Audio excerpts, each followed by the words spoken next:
अंदाजे 15 गुंठ्यामध्ये हे माझं स्ट्रक्चर उभं केलेलं आहे. आता माझ्याकडे लहान मोठी धरून 46 गायी आहेत. ओके. आणि 25 शेळ्या आहेत. प्राथमिक शिक्षक म्हणून 28 वर्ष सेवा केली आणि 10 वर्ष मुख्याध्यापक म्हणून सेवा केली. 1 टनामध्ये 800 ते 900 किलो आम्ही ओला चारा आणि 100 किलो वाळका चारा या पद्धतीने आम्ही चारा व्यवस्थापन करतो. बारीक वासरांना पाजून आणि इतर खर्च जाऊन 350 लिटर दूध आमचं अनुज डेअरी फार्म इथं जातं. काही गायी विकावे लागतात, दरवर्षी 5-10 गायी विकावे लागतात. बरोबर. मी गेले 20 वर्ष मुठभरही रासायनिक खत विकत घेतलेलं नाही. त्या वर्षी दर 10 दिवसाला अंदाजे ₹1,00,000 शिल्लक राहत होती माझी. याशिवाय आमच्या गोठ्यामध्ये 10 CCTV कॅमेरे आहेत, जिओ कंपनीचे बेल्ट आहेत, सेन्सर आहेत. त्यामुळे आम्हाला गायी कुठली आजारी पडली 5 जणाला मेसेज येतो. नमस्कार मित्रांनो, स्वागत आहे तुमचं आपल्या युट्यूब चॅनल बिझनेसवाला साईराज मध्ये. तर आज आपण कोरेगाव तालुक्यामध्ये सर्कलवाडी गावाचं नाव आहे आणि ह्या गावामध्ये इथं आपण मागं बघतोय एक गौशाळा आहे जिथं HF गायी आहेत. बरोबर सर? HF गायी आहेत. आपल्यासोबत अशोक सर आहेत. इथं गौशाळेचं नाव आहे अनुज डेअरी फार्म आणि पूर्ण आपण व्यवस्थापन बघणार आहे की कशा पद्धतीनं ही गौशाळा चालते, कशा पद्धतीने इथं दुधाचं उत्पादन होतंय किंवा कशा पद्धतीने एकंदरीत हे गणित चालतंय, ह्या सगळ्या गोष्टी आज आपण इथं बघणार आहे. तर सर आपल्या सोबत आहेत. नमस्कार सर, स्वागत आहे तुमचं. तर त्यांच्याकडे थेट येऊयात आणि सर तुमची ओळख करून द्या आपल्या प्रेक्षकांना. माझं पूर्ण नाव अशोक रखमाजी अनपट, राहणार सर्कलवाडी, तालुका कोरेगाव, जिल्हा सातारा. Mobile number 98 34 40 62 31. बरोबर. आता इथं तुम्ही मागं बघताय की इथं गौशाळा आपल्याला दिसते, इथं गायी आहेत मागं. तर साधारण किती एरियामध्ये आपण ही गौशाळा बांधली? अंदाजे 15 गुंठ्यामध्ये हे माझं स्ट्रक्चर उभं केलेलं आहे. बरोबर. पूर्णपणे. बरोबर. इथं आपण बघतोय की ओपन केलंय आणि म्हणजे मुक्त संचार केलाय. बरोबर. किती साधारण खर्च आलेला आणि कधी बांधलेली तुम्ही? हे 3 वर्षापूर्वी मी बांधकाम केलेलं आहे. 2021 साली बांधकाम केलं आणि तेव्हापासून मी गायी पाळण्याचा व्यवसाय करतो. बरोबर. 2000 किती म्हणला तुम्ही? 21 साली. 2021 पासून तुम्ही केलंय. कुठल्या जातीच्या गायी आहेत आपल्याकडे इथं? आपल्याकडं हॉस्टेल जातीच्या गायी आहेत, सर्व गायी हॉस्टेल. आता हे HF सारखे दिसतात. HFच की हॉस्टेल आणि हॉस्टेल आणि HF. आणि साधारण किती क्वांटिटी आपल्याकडे गायींची? आता माझ्याकडे लहान मोठी धरून 46 गायी आहेत. ओके. आणि 25 शेळ्या आहेत. 25 शेळ्या पण आहेत. तुम्ही एकत्र सगळे केले म्हणजे इकडे गायी आणि इकडे शेळ्या. सुरुवात तुम्ही किती गायींपासून केली? माझी सुरुवातीच्या फक्त 1 गाय होती आणि 2 बारकी वासरं होती. मी प्राथमिक शिक्षक म्हणून 28 वर्ष सेवा केली आणि 10 वर्ष मुख्याध्यापक म्हणून सेवा केली. प्राथमिक मध्ये मी शेवटची शाळा माझी जिल्हा परिषद प्राथमिक शाळा सोनके या ठिकाणून 31 मे 2020 या दिवशी रिटायर झालो. आणि सेवानिवृत्त झाल्यानंतर मी गायी पाळण्याचा व्यवसाय निवडला. कारण माझी शेती खूप आहे. जवळजवळ 11 एकर जमीन आहे आणि या जमिनीला भरपूर खत मिळावं आणि शेती उत्तम व्हावी यासाठी मी गोपालन हा व्यवसाय निवडला. आणि तो यशस्वीही केलेला आहे. बरोबर. म्हणजे आपण बघू शकतो इथे जवळपास 46 गायी सरांकडे आहेत. सर रिटायर्ड शिक्षक आहेत आणि त्यांनी आता पूर्ण उत्तम प्रकारे इथं व्यवस्थापन केलंय सगळं. तर सर साधारण आपल्या आता हे 46 ज्या गायी आहेत तर साहजिक आहे तुम्हाला त्यांचं चाऱ्याचं वगैरे सगळं नियोजन करताना खूप अडचणी येत असतील किंवा खूप मला असं वाटतं की कठीण आहेत त्या गोष्टी. तर तुम्ही कशा पद्धतीनं चाऱ्याचं मॅनेजमेंट करताय आणि कसं नियोजन चालतं चाऱ्याचं? आमच्या जनावरांना अंदाजे 1 टन रोज चारा लागतो. ओके. 1 टनामध्ये 800 ते 900 किलो आम्ही ओला चारा आणि 100 किलो वाळका चारा या पद्धतीने आम्ही चारा व्यवस्थापन करतो. मला 11 एकर जमीन आहे. त्या 11 एकर जमीन मध्ये फक्त 1 एकर स्ट्रॉबेरी सीड ठेवतो. बाकी सर्व गुरांच्यासाठी चारा पिकं मी घेतो. बरोबर. आणि त्यामुळं मुबलक चारा होतो आणि शिवाय कमी जास्त पडला कोणाचा शेजारी पाजारी जर 1-2 एकर मका असेल तर ती सुद्धा आम्ही एकदम घेतो आणि मुरघास करून मग तो मुरघास खायला करून घालतो. टाकतो. बरोबर. आपण जी पिकं घेतोय चाऱ्यासाठी ती साधारण काय काय असतात?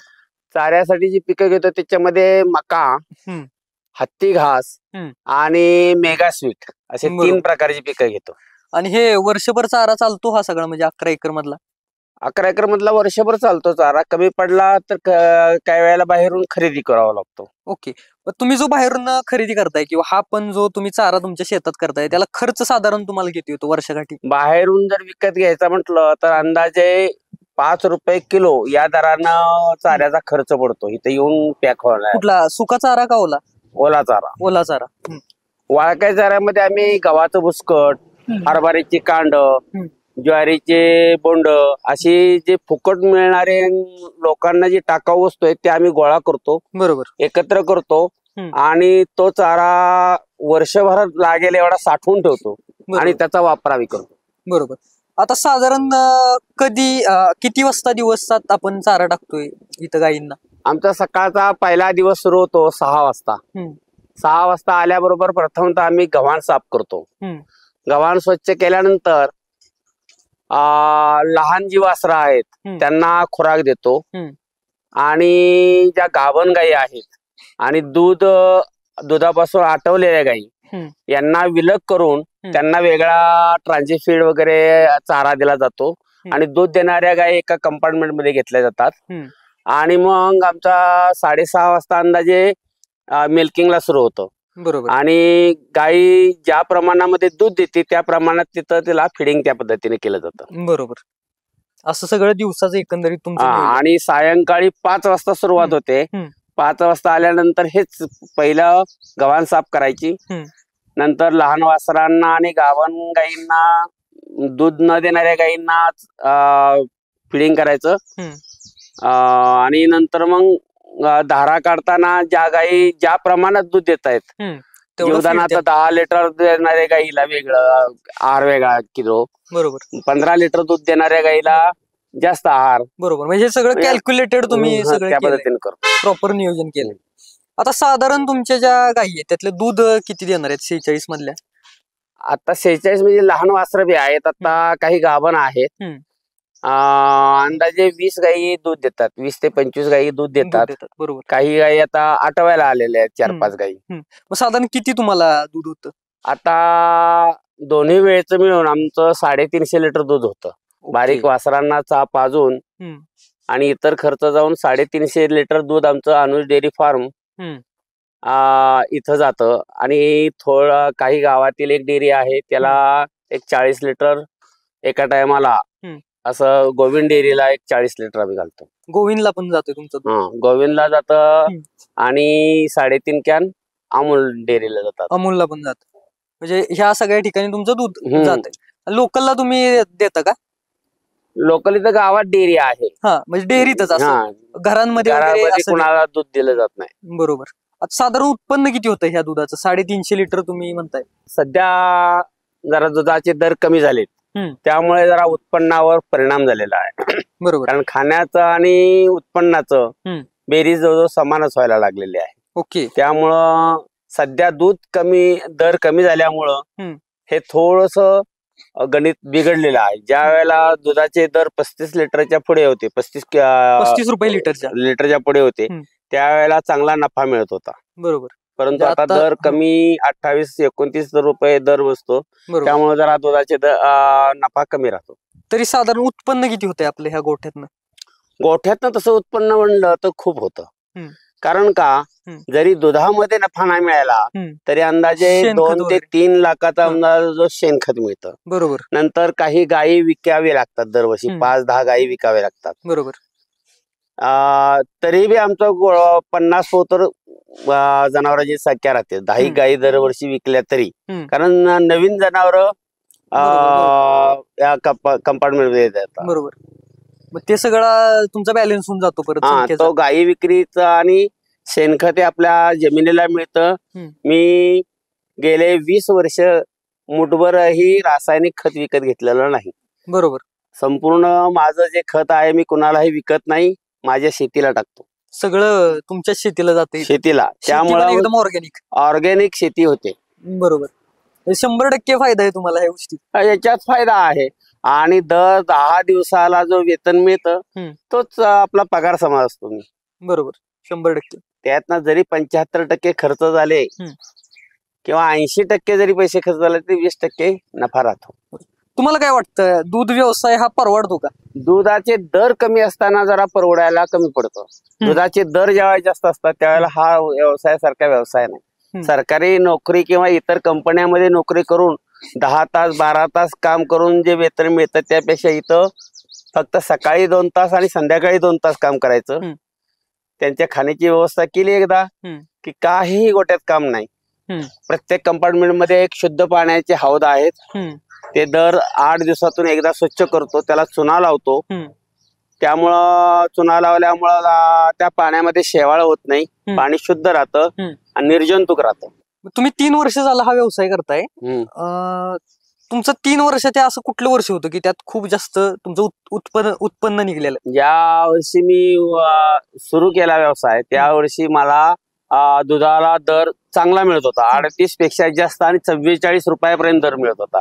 त्या वर्षी खूप नफा झाला. तरी किती? कमी गायी असताना 12 गायी असताना त्यावेळेला 300 350 लिटर दूध जात होतं. बरोबर. आणि नफा मात्र दर जास्त असल्यामुळे नफा भरपूर होत होता. ओके. आकड्यामध्ये उत्पन्न किती झालेलं त्या वर्षी? त्या वर्षी दर 10 दिवसाला अंदाजे 1 लाख रुपये शिल्लक राहत होती माझी. बरोबर. 1 लाख रुपये शिल्लक राहायचे खर्च जाऊन. परंतु आता मात्र दर कमी पडल्यामुळं नफा अगदी नगण्य राहतो. बरोबर. तरी एक आकडा त्या वर्षीचा पूर्ण वर्षाची गोळाबेरीज करून त्या वर्षीची जी गोळाबेरीज झाली, जो माझा नफा झाला त्याच्यामध्ये मी विस्तार केला. गायी खरेदी केल्या, बेंगलोरला जाऊन एकाच वेळेला 8 गायी विकत आणल्या. याशिवाय गोठा 60 बाय 33चा होता तो 90 बाय 33चा केला. नंतर जरा विस्तार केला. जो 10 गुंठ्यामध्ये होता तो 15 गुंठ्यामध्ये बनवला. बरोबर. तुम्ही उत्पन्नात खर्चच भरपूर केला. इन्व्हेस्टमेंट त्या नफ्यातून इन्व्हेस्टमेंट भरपूर केली. त्यामुळे आता आज रोजी भरपूर गायी आणि बरोबर. याशिवाय माझ्याकडे 25 शेळ्या आहेत. हो, शेळ्या पण. शेळ्या मी लोणंद बाजारातून 3 महिन्याचे बोकड वगैरे विकत आणतो. ते 3-4 महिने सांभाळायचे, विकायचे आणि ते परत विकायचे. अंदाजे 3 ते 4 महिन्यात गुंतवलेल्या पैशाची डबल रक्कम होती. आता मी समजा 1 लाख रुपये गुंतवले असले तर 4 महिन्यात त्याची 2 लाख बनणार. बरोबर. ही पण. आणि जनावरांना जो चारा टाकतो तोच चारा मी इकडे जी कुटी असते, ओली वाळकी कुटी, तीच ही शेळे सुद्धा खातात. तुम्ही काय सांगाल जे नवीन तरुण उद्योजक म्हणूयात, कारण हा ह्याच्याकडे व्यवसाय म्हणूनच बघितलं पाहिजे, तर काय सांगाल त्यांना की काय कशा प्रकारे हा व्यवसाय केला पाहिजे किंवा काय सल्ले द्याल तुमच्या एकंदरीत अनुभवावर? हा व्यवसाय करायला खूप चांगला आहे. फक्त याच्यासाठी प्रथमतः प्रशिक्षण घेणं आवश्यक आहे. बरोबर. शास्त्रशुद्ध प्रशिक्षण घेणं आवश्यक आहे. गायीला कोणकोणते आजार होतात त्यावरचे उपचार, गायीला कोणकोणत्या लसी वर्षात दिल्या पाहिजेत, त्या वेळेवर दिल्या पाहिजेत, जंतनाशक औषधं दिली पाहिजेत, याचं सगळं प्रशिक्षण मिळतं. मी कोल्हापूर जवळ नानीबाई चिखली या ठिकाणी 3 दिवसाचं प्रशिक्षण घेतलेलं आहे आणि मगच या व्यवसायात पडलो. कारण शास्त्रशुद्ध ज्ञानाशिवाय हा व्यवसाय करणं योग्य नाही. आणि याशिवाय दुसरी गोष्ट म्हणजे स्वतः कष्ट करण्याची तयारी पाहिजे. स्वतः कष्ट केलं पाहिजे, नाही तर शेणाने माझे हात भरतील आणि मग मी कसं हे करू. आता या मुक्त गोट्यामध्ये शेण तर काढावं लागतच नाही. 2 महिन्यातून एकदा जेसीबीच्या सहाय्यानं ट्रॅक्टरमध्ये डायरेक्ट शेण काढलं जातं. त्या शेणखताला हात सुद्धा लागत नाही. परंतु तरी स्वतः श्रम करण्याची कॅपॅसिटी पाहिजे. नाही तर हवाला देऊन गावाला जायचं आणि मग हा व्यवसाय करायचा तर ते काही बरोबर नाही. स्वतः त्या मजूर ठेवा, मजूर आवश्यक आहेत, पण मजुराबरोबर तुम्ही स्वतः सुद्धा असलं पाहिजे. म्हणजे प्रत्येक बदल वगैरे तुम्हाला नजरेस पडतील. कोणताही गोठा जर यशस्वी करायचा असेल तर त्याच्यासाठी 3 गोष्टी आवश्यक आहेत. एक म्हणजे व्यवस्थापन चांगलं पाहिजे, फिडिंग चांगलं पाहिजे आणि ब्रीडिंग. आम्ही दिवसातून फक्त 2 वेळेलाच त्यांना चारा चालतो, परंतु तो चारा असा असतो, पौष्टिक असतो की त्याच्यामध्ये मका, हत्ती घास, नंतर वाळका चारा 10% आणि याशिवाय दररोज त्या चाऱ्यामध्ये 1.5 किलो मीठ, हम्म. नंतर अर्धा किलो सोडा आणि मिनरल मिक्सर 2 किलो या पद्धतीने त्या चाऱ्यामध्ये मिसळतो आणि असा बेड बनवतो आणि त्याचे थरावर थर करतो. थरावर थर केल्यानंतर घेताना तोडून घेतला जातो, म्हणजे सगळे घटक सर्व गुरांना मिळाले पाहिजे, जेणेकरून गायीमध्ये सर्व क्षारांची पूर्तता व्हावी या दृष्टीने पाहतो. याशिवाय मी अत्याधुनिकता या दृष्टीनं यंदा एम्ब्रिओ ट्रान्सफर केलेले आहे. 6 गायीवर एम्ब्रिओ ट्रान्सफर केलं होतं, त्याच्यातली 1 गाय सक्सेस झालेली आहे. बरोबर. आणि 5 गायींना बी आम्ही भारी सिमेंस भरतो. म्हणजे जे सरकारी दवाखान्यात मिळतात त्यापेक्षा खाजगी डॉक्टरांना बोलावून भारीतले सिमेंस भरतो, म्हणजे जेणेकरून ब्रिडिंग मध्ये आपण वरच्या गुणवत्तेच्या गायी, उच्च गुणवत्तेच्या गायी निर्माण करू शकू. या पद्धतीनं बरोबर जास्त दूध देणाऱ्या गायी निर्माण करतो. बरोबर.